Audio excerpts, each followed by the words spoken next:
guys, this is Alea Jen and welcome back to my YouTube channel. So for today's video, papakita ko sa inyo yung laman ng bag ko. So bukas is day off ko. So ngayon, nakahanda na yung dadalhin ko.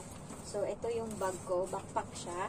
Ayan, nabili ko to siya ng 220 Hong Kong dollar. Sa pera natin is nasa 1.5.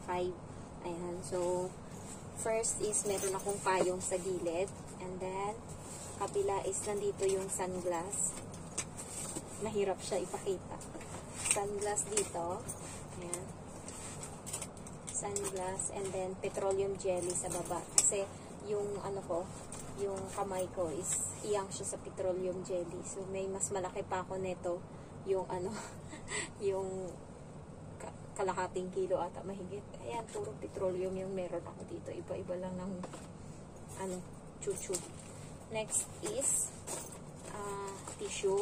Dito sa Hong Kong guys, kapag dudura ka, be careful kasi nga kapag sa daan ka dudura, pwede ka magkamulta ng 1,500 to 3,000 Hong Kong dollar. So, kailangan may tissue kayo always pag dumudura kayo dito nyo idura. Ayan. Marami akong tissue dito. Next is earphone. Sabihin na natin headset phone. Ayan, kasama to.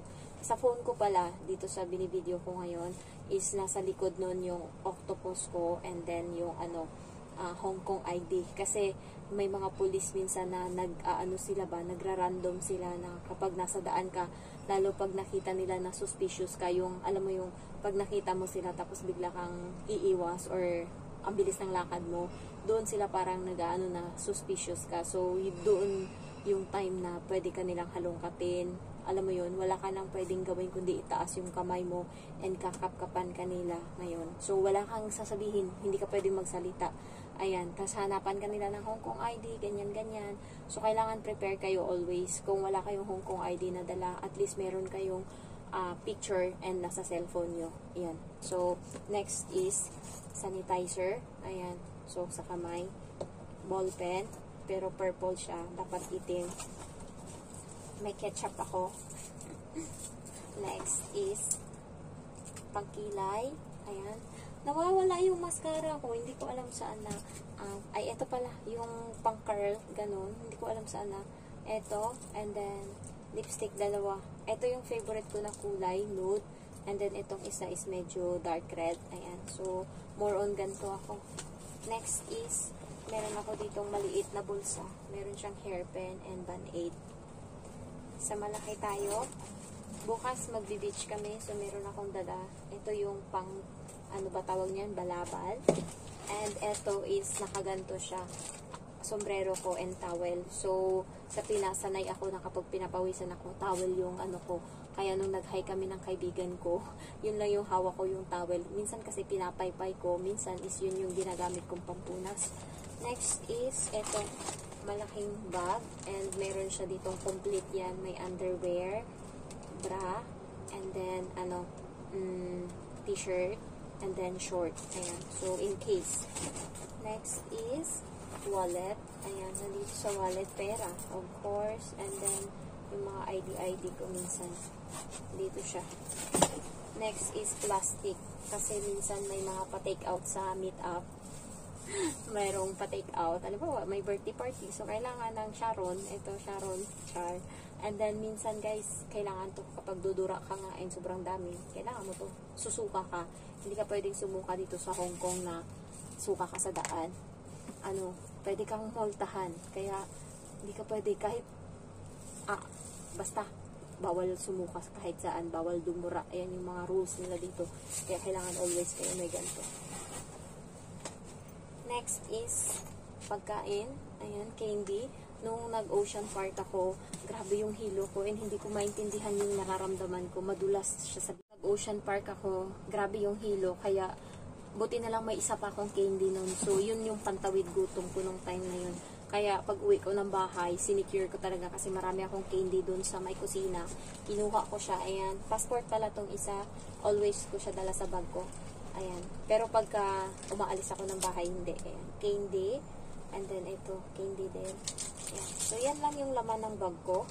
And, mostly is more on, siya, ginagawa ko kasi kapag bumibili ako, ganyan, ganyan. Ito yung nilalagyan ko kasi mahal yung plastic dito guys. Kaya kailangan may plastic din kayong ganito para lagyan ng kung anong binili nyo.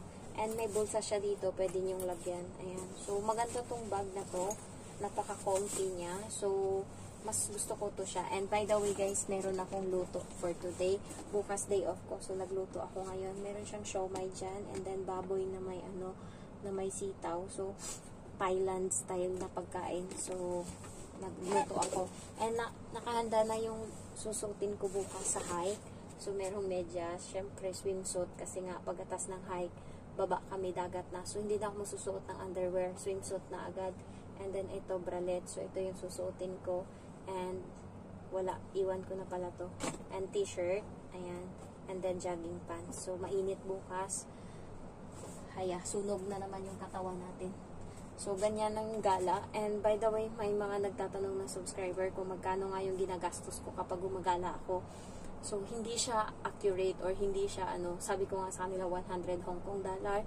Pero, yung ginagastos ko kasi ngayon is pamasahe lang. Kasi nga, kumakain kami. May dala kami mga pagkain, nagluluto kami.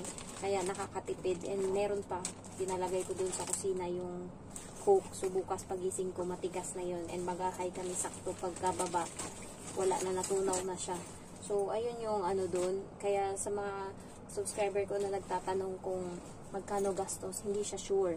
Basta, kaya kapag gusto nyo gumala dito sa Hong Kong, sure nyo talaga na meron kayong pera, pamasahe. Minsan, nasasagot din naman yung pagkain, pero hindi mostly. Kasi kaya, sinasabihan ko yung mga subscriber ko, pag sasama sa akin, dala kayo ng pagkain na inyo. Kasi nga, yung pagkain namin is nakatoka na sa amin. So, kung sasama kayo, kailangan may dala kayong pagkain kasi baka hindi magkasya. Kasi para alam mo yung bilang na yung pagkain, nakabilang na yun kung para ilan kaming kakain sa kanin. So, pagka ganun, sa susunod, di alam na namin na sasama ka, so, mag-ambagan na. So, ganun kasi, hindi kami nag-aambagan ng pera. Ako ngayon yung nakatoka magluto ng ulam. Hindi yun na tinoka sa akin. Ako mismo yung nag-volunteer.